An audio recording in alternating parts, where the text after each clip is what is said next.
So yes, welcome to this first series well, what will hopefully be the first in the series of webinars to be done by the Planning Inspectorate, following ever increasing demand to hear more from us on a range of subjects, which I have to say is very, very gratifying. We seem to have been the victims of our own success in increasing our outreach and accessibility over the last couple of years. I'm Rich Schofield, Chief Planning Inspector. I'm a member of PIN's management team. I still do casework from time to time, so I like to think that I still know what I'm talking about. My team and I are responsible ultimately for PIN's professional standards, our liaison with central government on policy and legislative matters, and on stakeholder work such as this. And joining me is a member of my team, who I will let introduce herself. Thanks, Richard, and yeah, welcome everyone. I'm really grateful that you've given up your Friday lunchtime to come and listen to us, and we're up to really good numbers, so thank you. So yeah, I'm Rebecca Phillips. I work within a team that Richard Schofield heads up. I'm professional lead for planning appeals, which means that I'm responsible for sort of providing professional support and advice, as well as training and development for inspector teams, undertaking all manner of Section 78 planning appeals. Prior to this role, which I've held for 6 years, I was a planning inspector myself, dealing with a wide range of different appeals, as well as local plan examinations, enforcement, across a broad range of different types of cases. So yeah, thank you for coming over, and back to you, Richard. Thank you. Thank you. Good. So thanks, Rebecca. So this is our first effort ever doing something like this, so please do bear with us if it's not kind of uber slick or if things don't go according to plan, not least as we are, Rebecca and I, as you can see, coming to you live from our respective home offices, not a studio or a meeting room, although we are being supported by our most excellent communications team colleagues behind the scenes. So we want to keep things reasonably informal. You can drop questions into the Q&A function, and we'll endeavour to address any published questions as we go along or at the end. If we don't have time to address everything, we'll see if we can send something around after the event that pulls together any themes that arise. If there are lots of questions, please do vote for the thing that would be most useful for us. Sarah's just confirming that in the Q&A now. You should also receive an evaluation form at the end, onto which you can make suggestions about what you might wish to hear about in future sessions. We've got our own thoughts on that, but you may do too. So what are we going to cover? Well, I'll give you a very brief introduction to PINs, a very brief appeals process overview. Then Rebecca's going to cover statements of common ground, statements of case, proofs of evidence. I'll pick up on being a good witness, and then we'll have a Q&A session if there's time at the end. So those of you who've heard inspectors speak at events before may well be familiar with much of the content. Builds on our appeal tip series that's gained lots of traction on social media. We only have an hour, so we won't get to the level of detail or discussion that some of you might wish, or that we might wish to be able to deliver in other circumstances. If so, do consider this as a refresher. But and from an inspector's perspective, you may well hear counsel take a slightly different view, if you work with them. And bear in mind that different inspectors may say different things, but this is the approach. This is our corporate approach, and Rebecca and I may have slightly different views on stuff as we move through, as we may discover. But so let's kick off then onto the first bit. A little bit about PINs. I'm sure most of you are aware. We determine about 20,000 appeals a year, planning application appeals. We also examine local plans. We've got 44 currently under examination. We make recommendations to ministers on development consent orders through the NSIP process, and we determine a huge range of other casework, from common land to necessary way leaves. I'm happy to talk to you about those sometime, to drought orders, you name it. It's not just about planning. We have a huge breadth of stuff. We help, ultimately, we believe, to maintain a fair planning system. We support, obviously, significant infrastructure development and delivery, and we help communities shape where they live through the local plan process. And we aim to be open, fair, impartial, and customer focused. Those are our sort of core values. And based on our recent customer survey, it seems that most of you consider that we are meeting that. So, on that note, I say short and sweet, I will hand over to Rebecca, and will the recording be available afterwards? Yes, I think it will. But I'll confirm that during proceedings if we can't straight away. This sets out just briefly what we're going to cover. The little orange orange tags show where we're leaping in. If there are parts of the process that you want us to cover that we haven't, then as I say, do drop a question in the chat and we'll try and pick it up. But we'll be dealing with different bits of written reps, hearings and inquiries as they relate largely to Section 78 or enforcement appeals process. So yes, I think that's all I was going to say at this particular point. So I will hand over to Rebecca for the first core subject. Great, thank you. So I'm going to start with a discussion around statements of common ground. Now, these are crucial documents in the appeal process, particularly for inquiries, for those who are familiar with them. Before I dive into that, though, I wanted to draw your attention to a publication or updated guidance that we published on gov.co.uk yesterday, in fact. Great timing ahead of today's webinar. And we've updated our guidance on preparing statements of common ground, some tips on good practice and not so good practice, which I'm going to run through today. As well as that, we've developed a template as well, which can be used, downloaded and used. It's in a Word document format, which hopefully will guide all parties through the process. And I'll come on to that a little bit later on. You can find that on gov.uk, but I think we're going to have that put into the chat for you. So we'll make that available for you. Please do have a look at that. It's something that we developed in conjunction with the Planning and Environmental Bar Association, or PEBA. We had a working group of inspectors set up and they had a working group as well. So I do hope that you'll find that a very useful resource. Okay, so just going into a little bit of the detail on statements of common ground and the importance of them.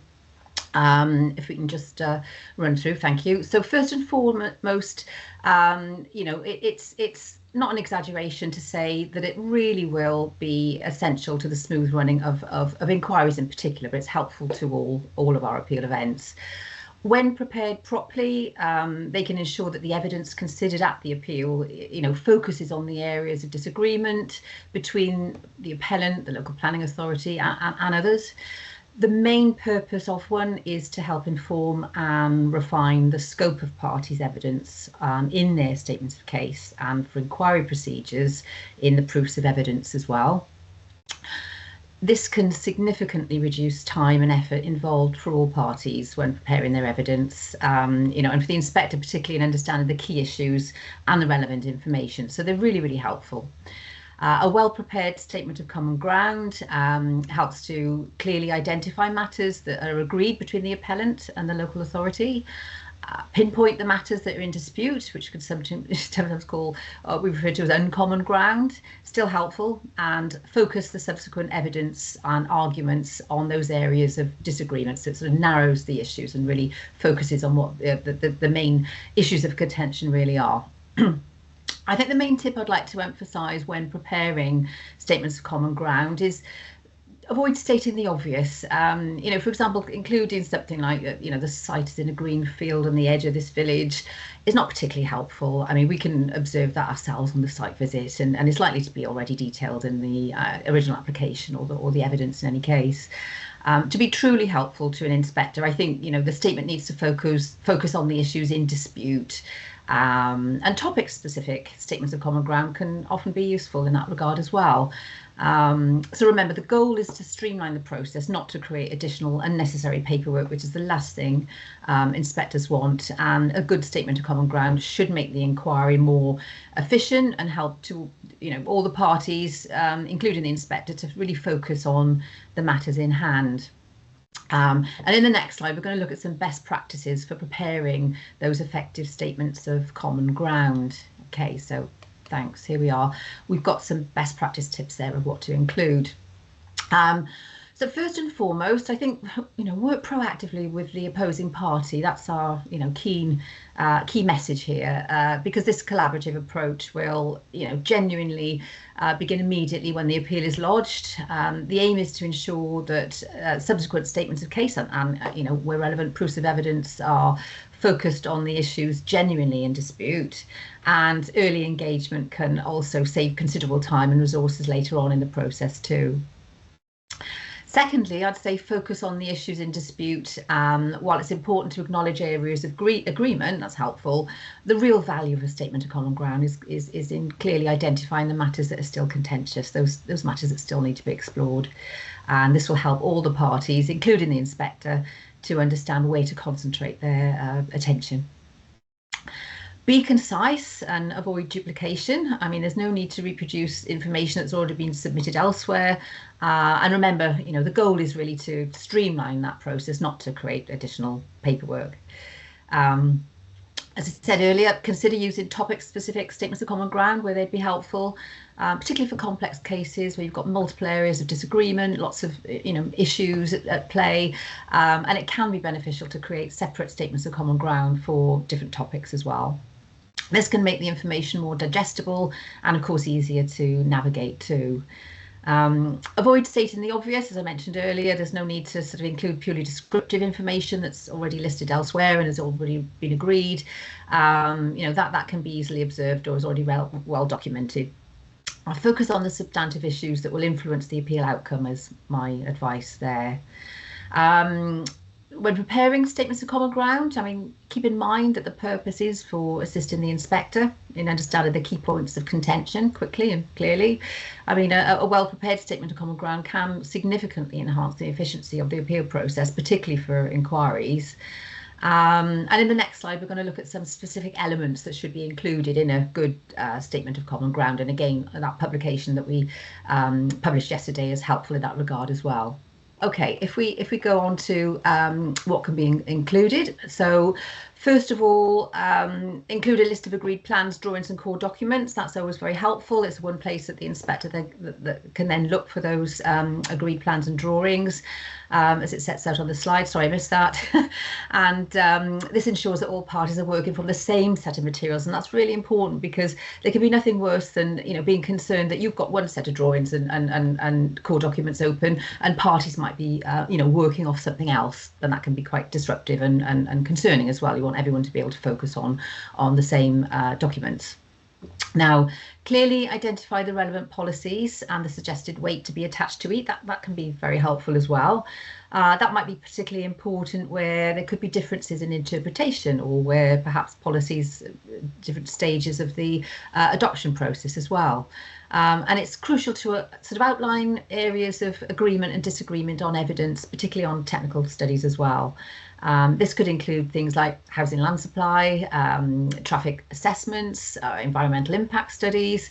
If you can be specific about sort of which aspects are agreed upon and which remain in contention, then that's always really, really helpful.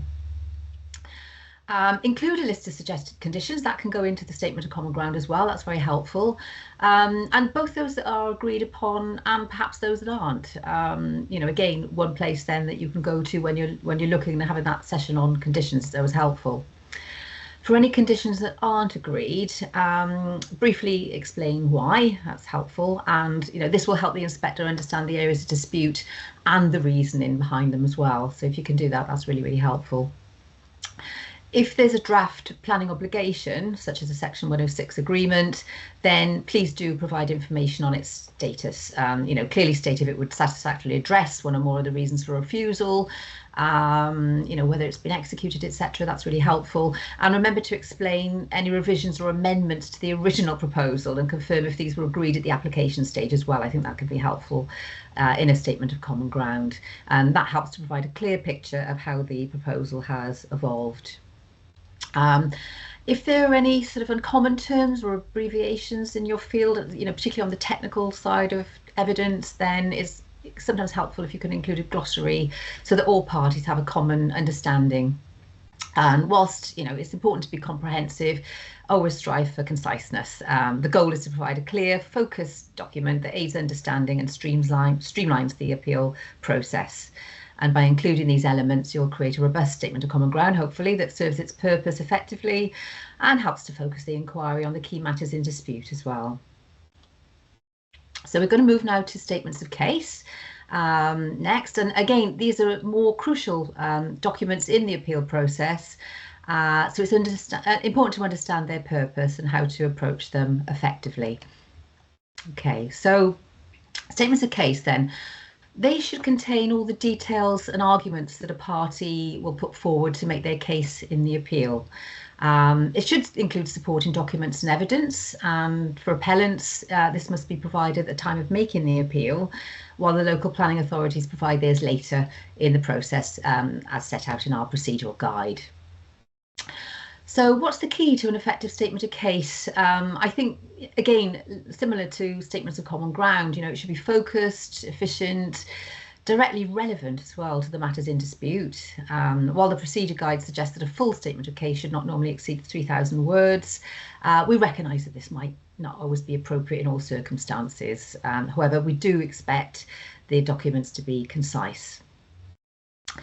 When preparing your statement of case, I think there's probably some key questions you need to ask yourself.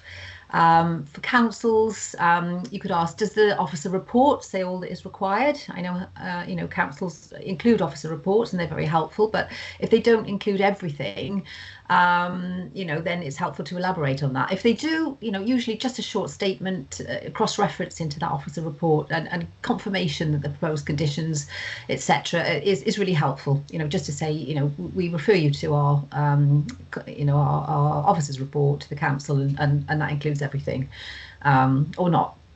I think for appellants, are you actually adding anything to evidence, such as planning statements or design and access statements? They've already been submitted with the application, so if not, then keep your grounds of appeal as brief as possible. Cross-refer to evidence already before the inspector, and focus specifically, I think, on areas of disagreement, again, similar to the statements of common ground. I think the fundamental message here is that there's no benefit to the inspector or to the potential outcome of the appeal in sort of rehashing submissions and things that have already been made in already. Your statement of case really is something that can add value by focusing on the key points of contention and providing clear and concise arguments. I think that's really effective. And remember, the goal is to help the inspector understand your position quickly and clearly. And in the next slide, we'll look at how to keep your statements of case focused and effective. Okay, you've got some good statements of good practice here, what to keep in to keep it focused and what to leave out. Okay. So first and foremost, I'd adopt a clear structure. So we've got section 12 of our own procedure guide for appeals that provides a bulleted list of expectations and things to avoid. This can be an excellent starting point for developing an effective structure for your statement of case. Please, do use that, and focus again on the main areas of dispute. Your statement of case should be built around these points of contention, and this will help ultimately the inspector sort of understand the core of the disagreement and the strength of your arguments as well. It's crucial to minimise comments on matters that are not in dispute as well. I think this is an opportunity for that. Now, while it might be tempting to cover every aspect of the case, remember that the purpose of the statement of case is to address the areas of disagreement. Spending time on agreed matters can dilute the impact of your key arguments, I think. However, do provide a brief overview of any of the issues raised by interested parties that oppose your position. Even if they're not directly relevant to matters in dispute with the main party, because this kind of shows the inspector that you've considered all perspectives. I think for appeals, particularly where heritage assets or green belt are a main issue, it's helpful to address the possibility that an inspector may find harm. I think that's important. Without prejudice to your case, set out any public benefits of the proposed development in heritage cases, or views on whether there are very special circumstances on greenbelt appeals, for example. By following these guidelines, you'll create a statement of case that is focused, relevant, and most helpful to the inspector in understanding and deciding your case. And in our, sort of next statement, sort of slide, we'll be looking at what elements can be left out to keep it concise and effective as well. So, having discussed what to include in the statement of case, I think it's equally important to understand what can be left out, as I said here on the right-hand side of the slides. Again, remember the goal is to, provide concise and focused documents that aid the inspector's understanding of the key issues. So firstly, as I mentioned earlier, avoid extensive reproductions of policy. Local policies associated with the reason for refusal are typically provided to the inspector anyway, and that's a matter of course. So there's no need to reproduce these in your statement of case. Furthermore, inspectors are expected to be familiar with national policy. Cross-reference into relevant paragraphs of national policy, elements of local policy will suffice where relevant to your key arguments, rather than rehearsing or including cut and paste sections of them. Secondly, there's no need to include extensive text from MPPF or the PPG. Again, a simple reference to the relevant sections is sufficient. And thirdly, if there is an emergent policy that doesn't differ from adopted policy, it doesn't need to be included. Focus on policy changes that are relevant to your case.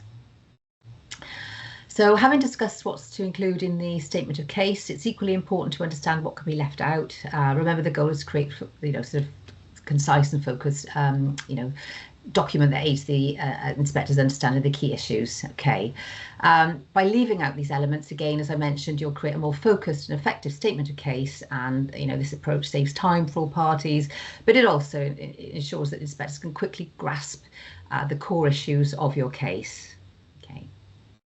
Okay, so moving on. We're going to talk a little about the case conference now, or case management conference, CMC, that we often have before usually an inquiry.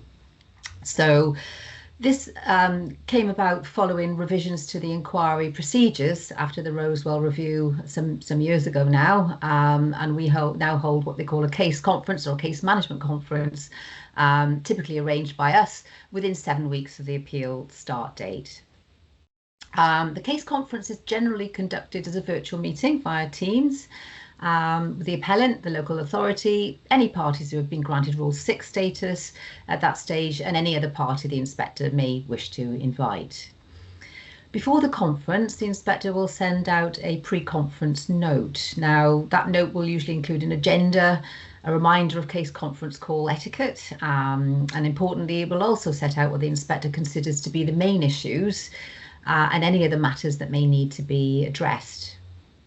The purpose of the case conference is multifaceted. It allows the inspector to outline their expectations on procedural matters and identify any sort of potential issues at an early stage. It's important to discuss how the evidence can be best addressed to conduct the inquiry efficiently, and within 5 working days after that case conference, a note of the procedure will be produced by the inspector and circulated to the parties, and that will include the inspector's decision on how the evidence is to be dealt with. So any matters that might have occurred or arisen during that case management conference will be included in that sort of post-conference note, which the inspector will share with the parties. Now, it's worth noting that for longer inquiries, i.e. those that are likely to last more than 2 weeks or eight or more sitting days, a pre-inquiry meeting is usually held instead. Now, that's a public meeting, and it's principally for the benefit, again, for the inspector and the main parties, but at least 2 weeks notice will be given to the parties for such a meeting. So that's the key difference between a case management conference and a pre-inquiry meeting for some of the larger, longer sitting inquiries. I would stress that the case conference is a valuable opportunity to ensure everyone is on the same page regarding the conduct of the inquiry, and to address any potential matters early on. It helps streamline the process. We and I think others have found it extremely valuable since we started to do these for all inquiries, and I think we're all agreed that it can often lead to a much more efficient and focused inquiry by having the time, rather than on day one of sitting, being able to iron out some of these issues and answer any questions around procedure. And in our next slide, we'll be looking at some of the specific matters dealt with in a case conference, including proofs of evidence. But I think that's over to you now, Richard, to talk a little bit more about that. I didn't think it was actually, but that's fine. I can pass on to it. I'm happy to do it. No, it's okay. Well, tell you what, why don't I give it a go, and you can chip in if you think I'm going off piece.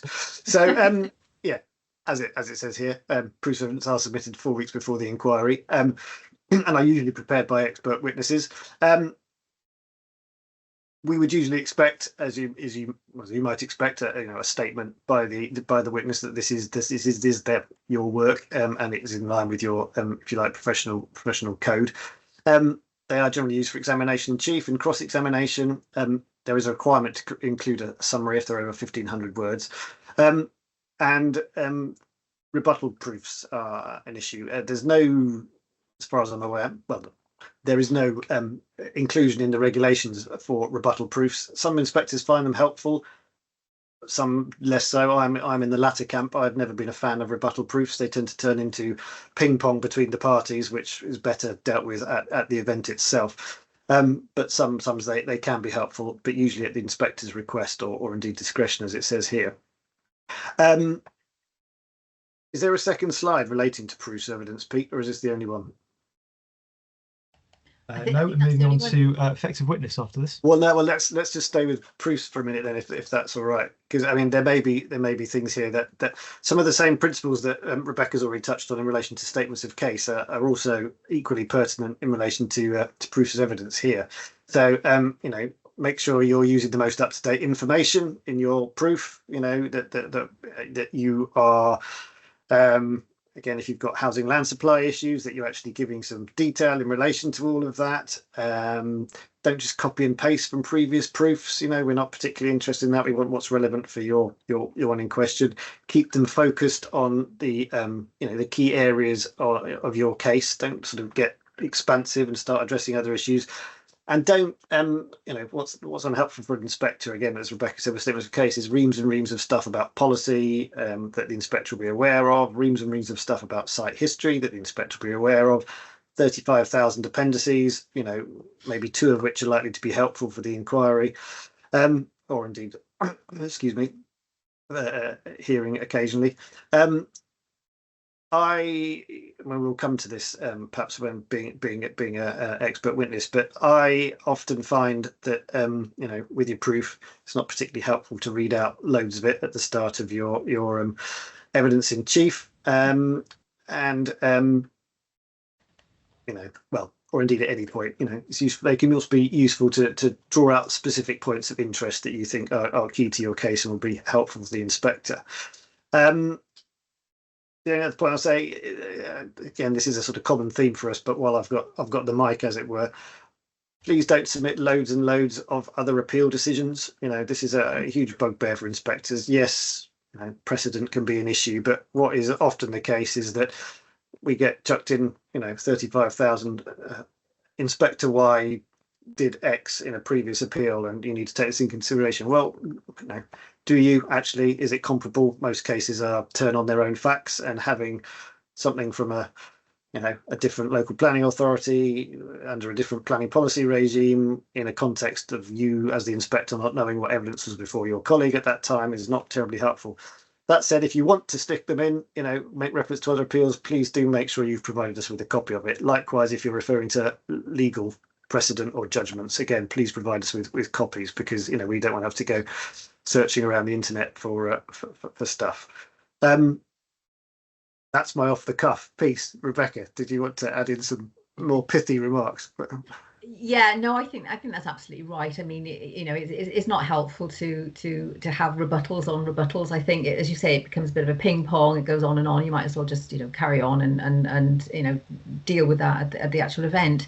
I think the opportunity for proofs of evidence, as you say, that they are really again to build on the case, and we appreciate because of time scales in terms of when you're informed that you're going to be having an inquiry, etc. Then it's an opportunity for things to be narrowed. Things might have come out of the statements of common ground or other issues to really hone, I think, your arguments. I think I would just emphasise that. Brilliant, thank you. Yes, so keep them focused. You're writing the proof for the inspector, not for your client. Yeah, not for members, not for counsel, who may well input to it, but you're writing for the inspector. What do you need to get across the inspector? So spend your time focusing on that, and don't start. The other thing that often is a bugbear of mine is a sort of hyperbolic and a sort of unnecessarily critical language of your, opponent's case. Keep them factual, keep them sensible, keep them respectful. That's just be mindful of that. All right, thanks, Pete. I think we can move on to the next one now. So, being an effective witness, yeah, this is my one. So, you've probably heard me say this before. First and foremost, be helpful. I mean, the same goes for the rest of the process. The inspector wants help. Yeah, the more helpful you are, the more likely you are to endear yourself to the inspector. So, it makes things much more smooth and easier for everyone if you are kind, respectful. You won't impress anyone by being rude, whether that's by words or gestures or expressions to other parties, disparaging your opponent's evidence or professionalism, or by expressing obvious disinterest in proceedings. We will sometimes see witnesses or counsel, being unnecessarily dramatically turning their attention to their email, or rolling their eyes at stuff. That's stuff we're not really interested in that. And likewise, respect the inspector's authority and their requests. Inspectors have an extremely difficult job, particularly with large inquiries or a large local plan examinations. They've got an awful lot on their plate. So please just have regard to what they're asking you to do. So both inquiries and hearings, they can be adversarial, but that doesn't mean that mutual respect goes out of the window. So I think we could all, we're all here to do an important job, and it's worth remembering that at the end of the day. So, second one, know your case and that of the opposing party. If you know them both well, you'll be able to answer questions confidently, authoritatively, accurately. If you don't, and if your proof was actually written by somebody else, for example, such that you're not on top of it, it can quite quickly undermine your credibility as a witness. I have, for example, had inquiries where the witnesses have been asked questions about technical details or case law to which they didn't know the answer, in spite of the fact that actually these things were included in their proof, to which they were taken by counsel in cross-examination. It doesn't inspire a great deal of confidence, in terms of the inspector's view about the sort of strength of that evidence. So if you don't have time to do all that, then at least think about what you might be asked and be on top of those particular areas. Your counsel will help you with that, but you can anticipate perhaps where your case is weaker, where you're likely to be taken to, and just sort of think, right, what is it that I need to be on top of? He issued this third point, a real bugbear of inspectors, actually. When answering questions, give straight answers. Ideally, just respond to each question with a yes or a no, because most initially, at least, a lot of counsel will ask closed questions. So answer yes or no, and then if you need to qualify it, then do so. But that demonstrates clarity and directness, which is appreciated by everybody, especially the inspector. So don't be evasive. Don't try to dodge questions. Don't use it as an opportunity to put your case forward. This can be really irritating. To the questioning counsel, but especially to the inspector, who wants to hear what you have to say as a witness. What wants to understand what the counsel is getting to, not what your views are on stuff, which just spins things out unnecessarily. It's not an opportunity for you to make your case. That's what your evidence and your examination, or your evidence in chief, are for. So inspectors will or should step in if that keeps happening and you keep trying to advance your own case and dodge the question. Don't try to defend the indefensible. That may sound like a statement of the bleeding obvious, but one of the most important aspects of being a good witness is actually the ability to concede points where they're necessary. If you keep trying to sort of support an argument that everyone in the room knows is untenable, you'll end up just looking silly. So just remember that just because you concede on something doesn't necessarily mean your whole case is going to crumble. Doesn't necessarily mean you'll lose the appeal. It will actually potentially enhance your credibility as a witness, can save everyone a lot of time, and may actually potentially even avoid a cost claim. So just be mindful of that. It's not by any means the end of the world. And then the professional code of conduct. Again, this is important. If you belong to a professional body, as most people here, I suspect, or watching will do, that has a code of practice, you will be expected to comply with that code. So PINS has certainly, I have, other senior colleagues, pursued matters with professional bodies where we feel that parties to an appeal haven't acted in accordance with a professional code. So as an expert witness, your primary duty is to the inquiry and to assist the inspector. So it's not to the party that employed you. it should represent your honest and objective professional opinion in that sphere. So again, just bear that in mind. You know, you're there to assist the inquiry and to do what you believe is right professionally. It's not necessarily to do you know, what your client may require of you. I think that's all I was going to say on that. And again, I don't know, Rebecca, if you've got anything you wanted to chip in. Yeah, no, I think, you know, it's sort of, it's first, it's worth mentioning, I think, that you know, for the first day, as an observer, you know, sometimes it can help, you know, being able to allow some discussion allow nerves to settle then, if you like, and demystify the process. You know, it can, you know, bring people in, let them feel comfortable, let them discuss, you know, what they wish to. But, you know, as you pointed out, everything on the slides and everything that you said, absolutely, you know, don't try and defend the indefensible. You know, concede where you want to concede. It doesn't mean you're going to lose the appeal. You know, I think some people are of the opinion, you can see it, that I can't concede a thing, I can't budge an inch, or I'll lose the case, and that's not the case. It's not helpful. You know, if you know, and I think that, you know, that's really important to mention, and you know, for witnesses, because it can be quite nerve-wracking as a witness to actually understand that as well, and be more comfortable in saying, well, you know, making their point, but it doesn't mean the end of the case. If they're worried to death that they concede or budge an inch, that they're going to lose the whole thing. So I think I just emphasised the point that you already made, really, Richard. Brilliant, thank you. So I think we're near the end. Yeah, thanks, Pete. So we have actually got a reasonable amount of time for questions. I think Sarah, our colleague from the comms team, I mean, I've answered quite a few as we've been going along, but I think Sarah's going to post some in the chat. Just replying to one quickly now. So the most voted. So just to say, we will be releasing the slides of this, and we will be releasing a recording as well. So let's just have a look. Oh gosh, there's quite a few actually. Oh God, there's loads. And just to add, Rich, you may need to click on the filter to order them by most upvoted. That's just within the Q&A panel. Okay. I see. We might have to bust the. Maybe we should pick some that look high. Okay. None of them got massive numbers. Oh, I've only got one with 13 actually. Oh, I've answered this a few times. Oh, in fact, I have answered it, but so we'll skip over that. Actually, I've answered most of these, I think. Let's just double check. I don't know. I at the risk of, I don't necessarily want to start a free for all, Pete. But are we taking questions from the floor, as it were, or should we stick to the QA? I'm tempted to say the latter, but have we answered?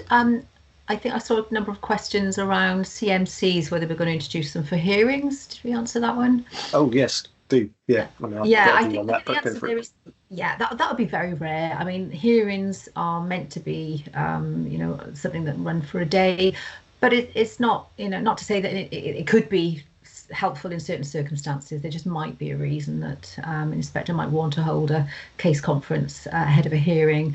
Perhaps if there are particular things that they need to get through, conscious that, as the same, hearings should be run in a day, and to make the most efficient use of time, they might just decide to call a virtual case conference if there are a lot of people, if it's complex, and etc., just to agree certain matters or confirm certain matters. So yeah, very rare, but it's not impossible. You know, it's an option. Yeah, agreed. I mean, they do happen sometimes, but yeah, as Rebecca says, we don't intend to introduce them as a matter of course. But the one that's gaining a lot of traction is this is an oldie but a goodie. Why don't we publish the Inspector Training Manual on our list of standard questions? Well, two reasons for that, I guess. Well, maybe just one actually, which is that it is just guidance.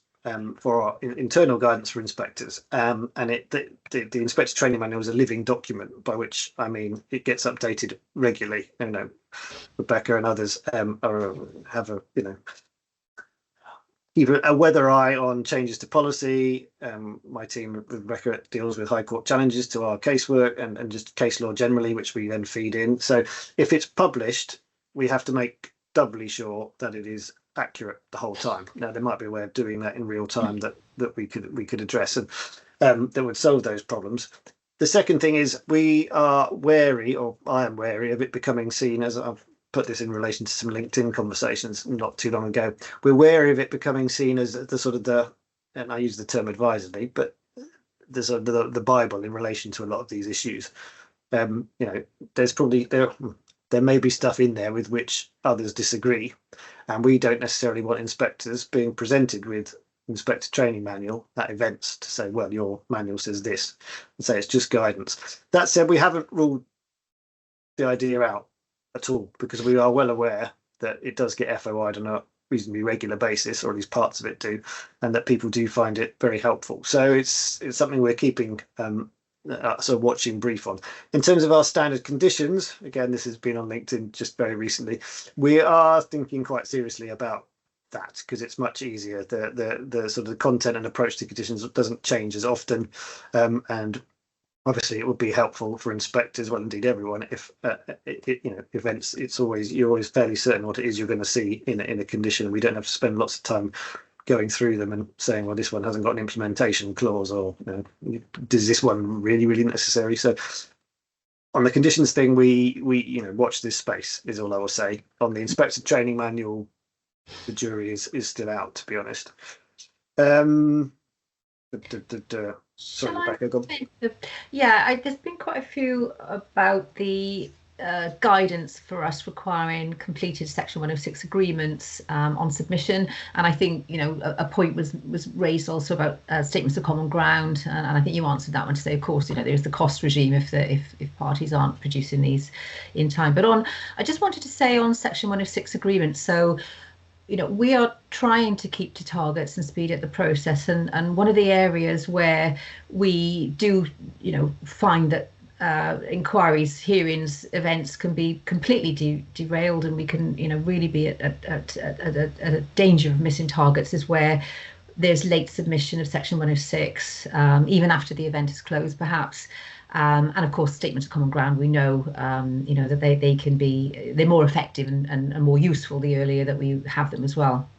But I would just say on the Section 106, that inspectors won't necessarily turn them away. We're trying to change behaviours and sort of drive the expectation that the Section 106 and other matters will be ready before the inspector opens an event. Now, that might be impossible in some cases, but we're trying to get to a position where all parties have their case ready and things are ready to go on day one. So things like the case conference and introducing that, and other areas of improvement that we took on board following the Rosewell independent review of inquiries, is all focused on trying to ensure that any issues within the system can be looked at and ironed out. And one of these was Section 106, that the lateness of having those. Now, I do appreciate, inspectors appreciate, that there can be all sorts of challenges in getting those to a stage where they're ready and they're signed and ready to go during the start of an appeal. But that's what we're trying to get towards. But I won't say that we don't understand that there can be challenges in doing that. And the inspector, does have discretion to accept it, because ultimately it will be helpful, usually, to an inspector's case. But what we're trying to do is just drive behaviours whereby the expectation is that these things are done earlier on in the process where we can. But we do appreciate that there are some challenges to that.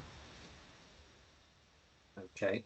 I think some of these will probably be easier answered in the text rather than others. What have we got? Can statements of case include photographs within the body of the document? Yes, I don't see any reason why not. Case management conferences.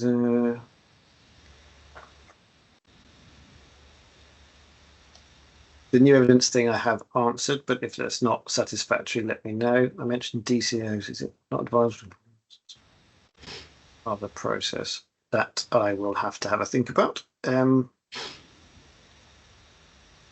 Statement of, yeah, again, I've answered this one as well. If the LPA is reluctant to engage in the statement of common ground, should we submit to pins and advise? Yes, you should.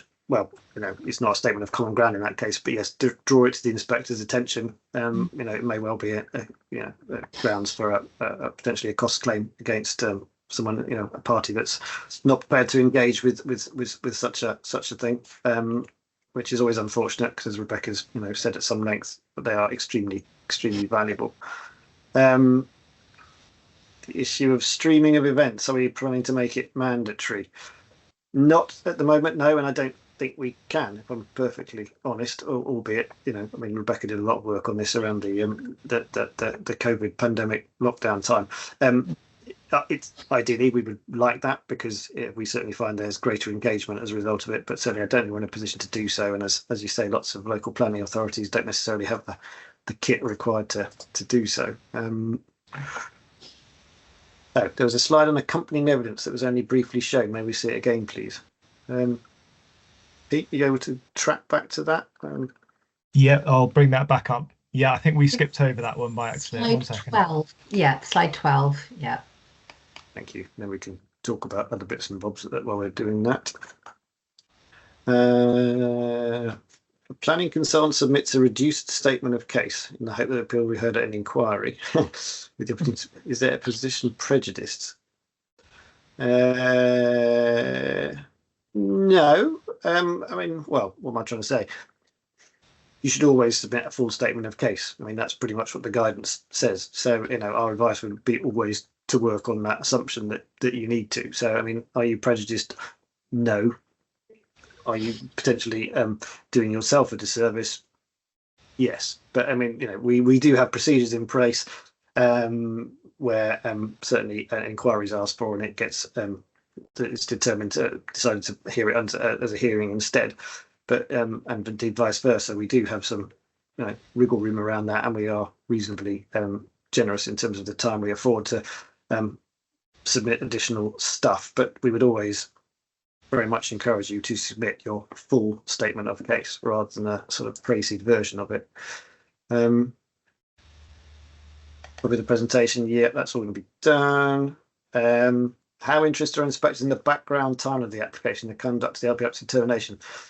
Again, that varies. I keep talking, so I don't know if you want to chip in on that, Rebecca. Otherwise, I will just keep rabbiting. But yeah, no, sorry, I didn't quite catch the question. That one. Oh, how interested are inspectors in the background to an application and conduct of the LPA up to the appeal? That old chestnut. Not as interested in the case as the parties, to be perfectly honest. Exactly. Yes.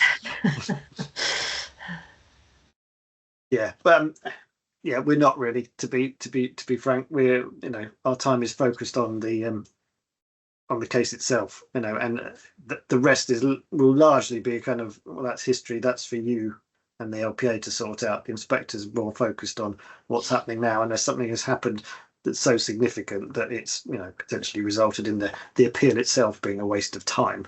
But beyond that, yeah. Unless it's directly pertinent to a cost application that's made, then yeah, not really. It's all water under the bridge, really, and we'd rather spend the time focusing on the issues that still in contention between the parties. Other than that, I don't think there's anything that's getting huge amount of traction. Why is there an insistence of paper documents for inspectors? I don't think there is there, as far as certainly most of the appeals that I've done, admittedly it's not very many these days in my position, but I have worked electronically for years. Now, some inspectors will still ask for paper documents, and there's very good reasons for that. But generally, we are moving to electronic working, and with the creation of our appeals portal, again, that's submitting everything electronically. So, if you have got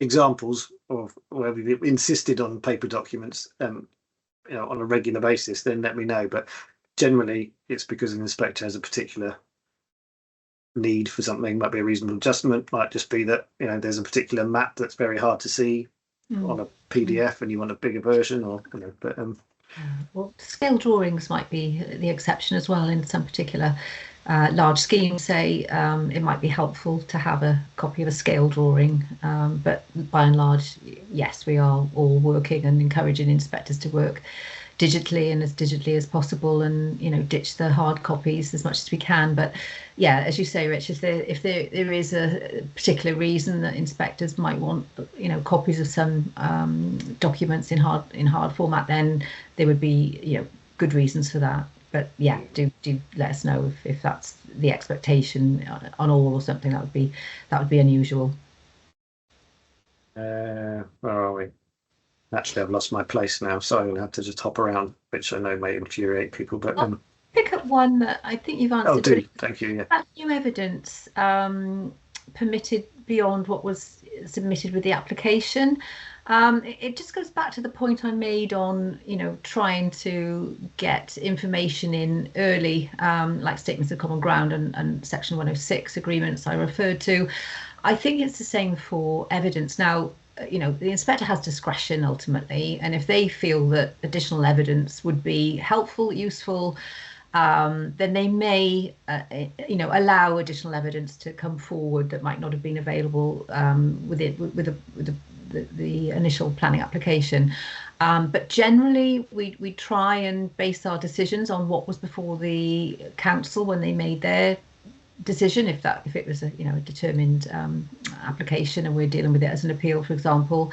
But for reasons of fairness, obviously, if we do agree to accept any additional information, then of course we have to be really conscious of our duties of candour and fairness to all parties. So it might be that then we have to ensure that additional evidence has been consulted upon and given time for other parties to comment on it.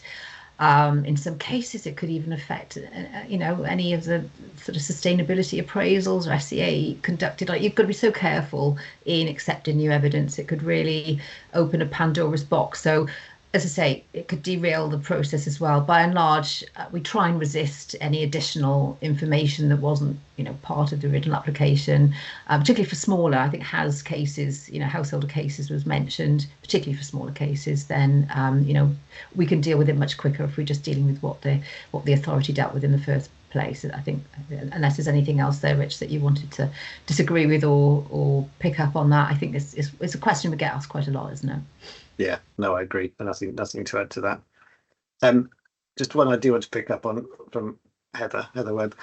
What should the inspector's role be in terms of managing parties who are not respectful? I've seen some instances of behaviour going unchallenged. So you should, or the inspector should step in reasonably swiftly where there is bad behaviour, frankly.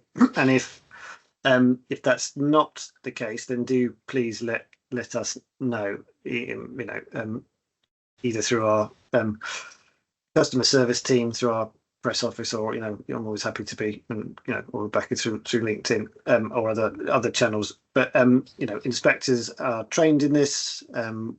We are very much alive to the fact that a lot of people won't be regulars at such events, and if we do have regular offenders, then as I said before, we will take it up with the relevant professional body. So you should, there should be an expectation that inspector will step in. Now, obviously, as with everything, different inspectors have different levels of experience, and confidence grows with the more that you do experience different events. What am I trying to say? Yes.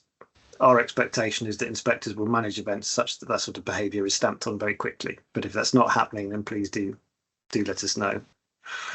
I've got a question here, Richard, from Caroline Soames, and it's: are there any key differences to note where an inquiry is to be held as a result of a Secretary of State calling in an application? I think it's important to remember that an inspector in that situation is going to run an inquiry, but that they are going to be making recommendations to the Secretary of State rather than to, making the decision themselves. So there'll be different things that the inspector will need in that situation. So, for example, it's really helpful if you can do parties could do concise summaries of their cases, for example. That's always very helpful. again, going back to the advice we gave you on statements of common ground and statements of common ground and statements of case, to try and sort of reduce the issues and focus on the areas of contention. That's helpful. I think narrowing that. Other than that, I don't think there's going to be any difference in the running of an inquiry. It's just probably a difference in terms of the documentation and, as I say, the focus perhaps the inspector will need to do on summarising each party's case. Each party's cases, they'll need to do that. So as succinct as you can make that is very helpful. And closing submissions, again, they're very, very helpful to inspectors, usually in writing as well. I don't think we said that, but they are really, really helpful in writing. I don't think there's any key differences then to the running of an inquiry, other than perhaps the documentation that might be asked for. I don't think, Richard, there's anything in particular that you could think of that we would run an inquiry any differently for those cases, but obviously we're writing a report, as I say, not recommendations, and one of the things we need to do is summarise each party's case. Yes, agreed. Okay, we've got 2 minutes left, so there's stuff here that we probably won't be able to answer in that time. There are various themes that we can certainly pick up on as we go out. Well, just one other quickly. Should LPA submit cost applications as a matter of course? No, I guess would be my response. If you've got evidence of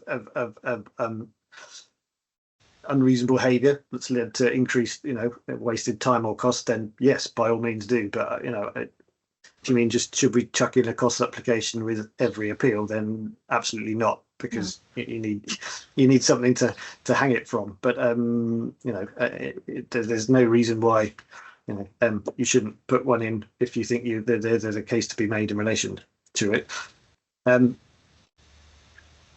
Will we do it on forensics? Yes, we can. Can we do one for public rights of way? Yes, I think we probably can.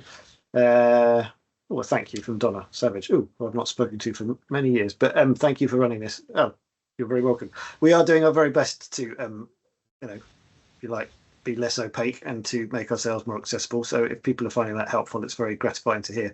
Thank you very much. Just very quickly, asking whether there's any difference in approach to presenting evidence if one is an expert witness for a Rule 6 party. No, Rule 6 party, you have the same, the same status as other parties, and there's no difference for you in presenting your evidence. All those good practice tips and anything else that we've provided would be just as relevant for you as a Rule 6 expert witness as anyone else. Yes, agreed. Just one other quick one. Case management conferences, will they be used for enforcement appeals? Yes, they should be for enforcement inquiries, and indeed potentially I think we're going to start using for enforcement hearings as well. So again, if there's examples of that not happening, then do say. Appellants helping to sort rooms. Yes, absolutely. We have no issue with that at all. That's a fair point. If councils are struggling with a venue, the inspector will take no view if the appellant says, actually, we will pay for a venue and for the relevant kit to help this. The LPA shouldn't feel that disadvantages them in any way, or that there will be perceptions of any kind of bias. We just want to make sure that we have an appropriate venue that does the job, that helps facilitate things as quickly as possible. So if that is on offer, then the LPA shouldn't feel that they can't step in to do that. So it's come up to 1 minute past 1. Numbers are starting to drop off, so we will call it a day there. I think Sarah's bunged the feedback form higher up the chat, so please do fill it in. Thank you all very much indeed for coming. We do appreciate it. As I say, I'm sorry it's perhaps not been as in depth as you might have liked, but thank you for your engagement and your good questions and your patience. And hopefully we will see you again at some point in the future. So have a great weekend. Great, thank you. Bye now.